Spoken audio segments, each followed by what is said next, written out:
This is the International Arbitrage on the 12th of October 2023. And today we're going to be talking about the new private fund advisor rules at a high level. And the message is essentially that if you're a non-US international business and you want to raise money from US investors, you're gonna really have to think carefully about how you do this. As we know, one option is to set up an international private investment fund outside of the US. There are certain things that you can do to mitigate the concerns of US investors by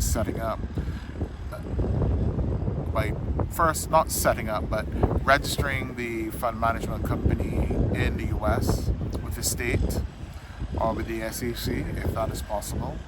Of course, registering the securities goes without saying because US rules and regulations have to be complied with. And then, of course, you can custody the funds in the US, you can pay key personnel in the US. There are a whole range of things that you can do to give investors, US investors, recourse when the business of the investment fund is completely based outside of the US. But these new private fund advisor rules are fairly extensive, and it's not clear that a lot of the rules, there are a lot of exemptions for non-US fund managers, and even if there are exemptions, that's not particularly helpful to you because at the end of the day, investors, US investors and their advisors will basically be of the view that there is much less investor protection and therefore greater risk to do with your international non-US business opportunity. And that is already the way they see it anyway. US investors are view small international investment funds as high risk already anyway. Them, their advisors, the compliance teams at the private banks that they use, they all view small play, family-owned businesses, owner-managed businesses doing less than 100 million as high risk when they're based outside of the continental United States.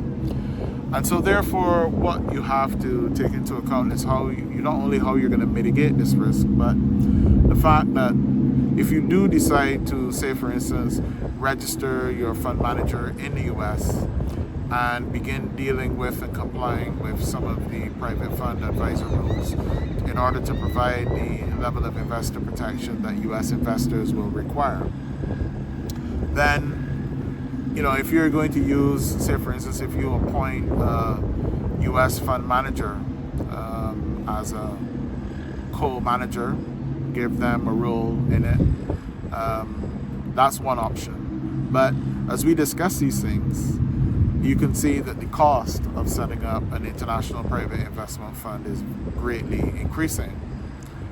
Many family-owned businesses, owner-managed businesses, need to remember that you cannot use introducers and finders in the US to raise funds. Actually, you can't just send around your pitch deck to potential US investors. You should actually lead by first registering your securities offering and then sending to potential investors the forms that demonstrate and explain and show clearly that you have registered your offering with the US SEC. That is actually the way it is done in practice by those who are raising money in the US in the private markets. So you need to take all of these things into account. And so the message here is that the new private fund advisor rules are there to focus on transparency. There's a perceived lack of transparency. And so say for instance, for the purposes of calculating the fees of fund managers, you now have to use valuations. Valuations have to be done more often than they were previously. I'll do a separate video on the rules pertaining to some of the rules and regulations pertaining to valuation. But the point here is that it is much more expensive to set up to raise funds from U.S. investors. Much more expensive. The cost of that investor protection is significant. So not only do you have to hire a U.S. security counsel to assist you with registering your offer of shares of securities to U.S. investors, but the more private fund advisor rules that you take on board, the more your costs are going to increase. There is now quarterly statement reporting of different expenses, different expenditure of the fund that has to be done now with U.S. funds. And so you are going to have to offer most, if not all of these things to U.S. investors to be able to convince them to take on investment in your investment fund. So these are things that you have to consider. And if you don't consider these things, you don't deal with these things up front, you don't take into account that U.S. investors are enjoying a higher level of investor protection in the U.S., you could find that your efforts to raise money from U.S. investors might not be as successful as it could have been. Another thing that you can do to provide more investor protection for U.S. investors without being subject to all of the